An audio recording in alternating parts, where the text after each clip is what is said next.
দেখুন, প্রথমত ২১শে জুলাইটা তো আর তৃণমূল কংগ্রেসের না, ২১শে জুলাইটা হচ্ছে কংগ্রেসীদের জন্য। তো যারা মারা গেছে, কেন মারা গেছে, যে সেই সময় পুলিশ কর্তা ছিল মনীশ গুপ্ত, তাকে যাদবপুর থেকে এমএলএ বানিয়ে বিদ্যুৎ মন্ত্রী পর্যন্ত বানিয়েছিলেন। তো ওনার কাছে মানুষ আর বিচারের আশা রাখে না।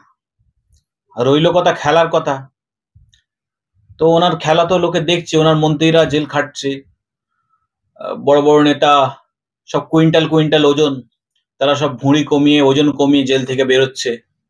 তো এর চেয়ে বড় খেলা আর কি হবে?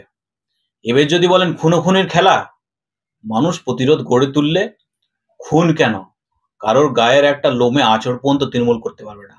মানুষ প্রতিরোধ গড়ে উঠবে এবং শান্তি কি করে ফেরাতে হয় সেটা মানুষই শিখিয়ে দেবে ওদেরকে। এই যে বিভিন্ন ইস্যু নিয়ে তিনি কথা বলেন, পরিযায়ী শ্রমিক এবং আরো এনআরসির ভয় দেখালেন সংখ্যালঘুদের, বিশেষ করে ওয়াকফ এবং যে ওবিসি নিয়ে সংখ্যালঘুদের একটা বিশাল সমস্যা, সেটা নিয়ে একটাও বাক্য খরচা করলেন না, কি বলবেন? ওনার বা এগুলো নিয়ে বেশি কিছু বলবে না, কারণ পশ্চিমবাংলায় ওয়াকফ বোর্ডটা তো তৃণমূলের তোলাবাজের আখড়া হয়ে গেছে এবং সেখানে বেআইনি বিল্ডিং থেকে শুরু করে পাইয়ে দেওয়ার রাজনীতি, বড় বড় বিল্ডিং গুলোকে বেআইনি কনস্ট্রাকশন করা, ৩ ইঞ্চি ওয়ালে ২০,০০০ টাকায় স্কোয়ার ফুট বিক্রি করা, এগুলো সবই উনি করেছেন। তো সুতরাং উনি এই বিষয়ে কি বলবেন? ওনার উচিত বাঙালির এই বাঙালি নিয়ে যে সব কথাগুলো বলছে সেগুলো নিয়ে দিল্লিতে ধর্ণা দেয়া, রাষ্ট্রপতির কাছে দরবার করা, দেশে অন্যান্য লিডারদের সাথে কথা বলা এবং প্রতিরোধ করে তোলা। এই দেখলাম যে তিনি বললেন, আরো বললেন যে দীঘায় যে জগন্নাথ মন্দির আছে, ওই মন্দিরের বদলে আরেকটা মন্দির করে দেবো বিশাল বড়। এগুলো কি উন্নয়ন চাচ্ছে? এই উন্নয়ন করে মানুষের থেকে মানুষকে একটা ভ্রমণের জায়গা করে দিচ্ছে, কিন্তু ভ্রমণ করতে গেলে তো টাকা লাগে, আর টাকা তো কেউ মাংনায় দেয় না। তৃণমূলের নেতাদেরকে লোকে তোলাবাজি দেয়, সাধারণ মানুষদেরকে তো আর কেউ কিছু দেয় না, সাধারণ মানুষকে খেটে খেতে হয়। সেই গতর খাটানোর জায়গাটা মানুষ চাইছে, কারখানা চাইছে, স্বচ্ছ রিক্রুটমেন্ট চাইছে, সেইগুলো দিতে পারছেন না। আর এইদিকে ধারের ওপর ধার করে কোথাও মন্দির বানাচ্ছে, কোথাও ৫০,০০০ টাকা করে পুজোতে দান করছে, যেগুলো মানুষ চায় না সেগুলো তার সামনে তুলে ধরছে, আর যেগুলো চাইছে সেগুলো দিচ্ছে না। রাজ্যের মানুষকে বাইরে যেতে হচ্ছে, শিক্ষিত ছেলেগুলো সব বাইরে চলে যাচ্ছে বেকারত্বের জ্বালায়, এবং বাবা মাগুলো বৃদ্ধাশ্রমে পড়ে পড়ে মরছে। পশ্চিমবাংলার এই অবস্থা তৃণমূল কংগ্রেস করে দিয়েছে। এরা যদি না যায় আগামী দিনে আরো অবস্থা করুণ হবে। আমরা দেখলাম গতকাল ২১শে জুলাই যারা সমাবেশে আসছিলেন শহীদ স্মরণ, সেই জায়গায় দেখলাম যে ইকো পার্ক এবং বিভিন্ন পার্কে তারা মদের আসর এবং জুয়া খেলছে এবং বিভিন্ন রকম নাচ গান করছে। এটা তো কংগ্রেসের প্রোগ্রাম, কংগ্রেস মহাজাতি সাধনা করে। এবার তৃণমূল সেখানে হাইজ্যাক করেছে জিনিসটাকে। যারা মারা গেছে, কেন মারা গেছে, তার তো তদন্ত রিপোর্ট আজও পর্যন্ত কিছু বার করতে পারলেন না।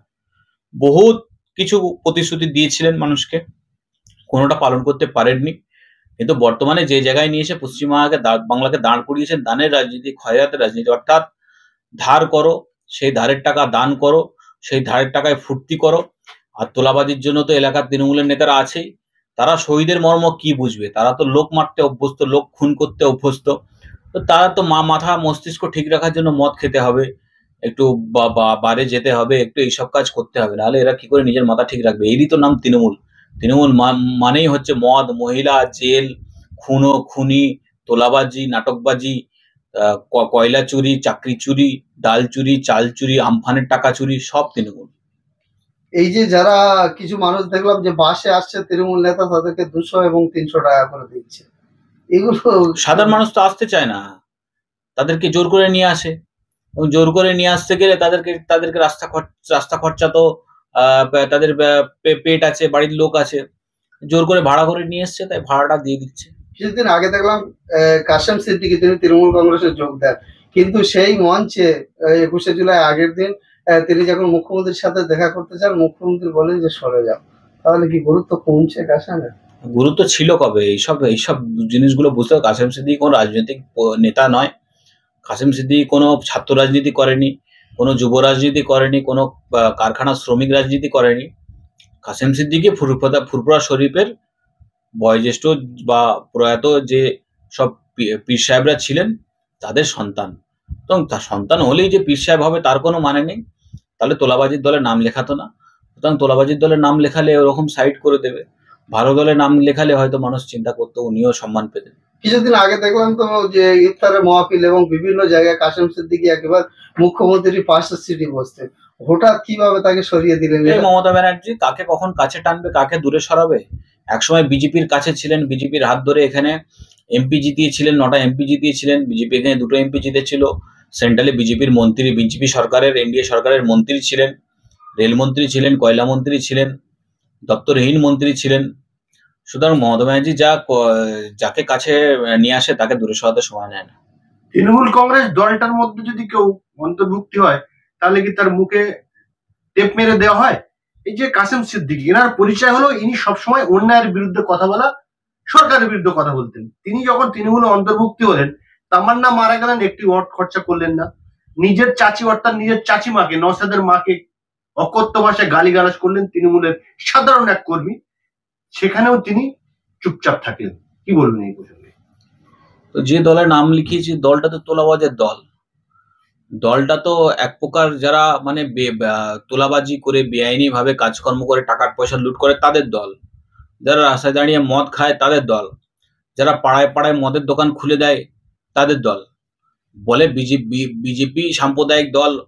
ঠিক আছে, বিজেপি নাই সাম্প্রদায়িক দল থাকুক তৃণমূলের চোখে, কিন্তু এই দলটা নিয়েই তো উনি, এই দলটা না ছাড়া তো ওনার দলের কোনো মানে ফ্লারিশই হতো না, দল তো উঠতোই না। বিজেপি শাসিত রাজ্যে মদ বিক্রি হয় না, ড্রাই। গুজরাটে মদ বিক্রি হয় না, আর পশ্চিম বাংলায় 100 মিটার অন্তর মদের দোকান খুলেছে মমতা ব্যানার্জি।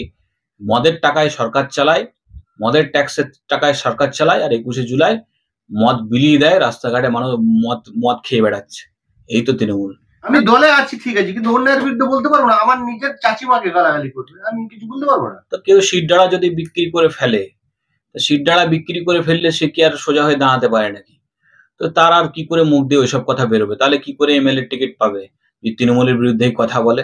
সে নিজের লোক হোক আর অন্যের লোক হোক। দেখেননি মুকুল রায়ের ছেলে শুভ্রাংশু রায় বাবার বিরুদ্ধে মঞ্চে অভিষেক ব্যানার্জি দাঁড়িয়ে কথা যখন বলছিল মুকুল রায়ের বিরুদ্ধে, তখন শুভ্রাংশু রায় চুপ করে ওখানে ওই মঞ্চে বসেছিল।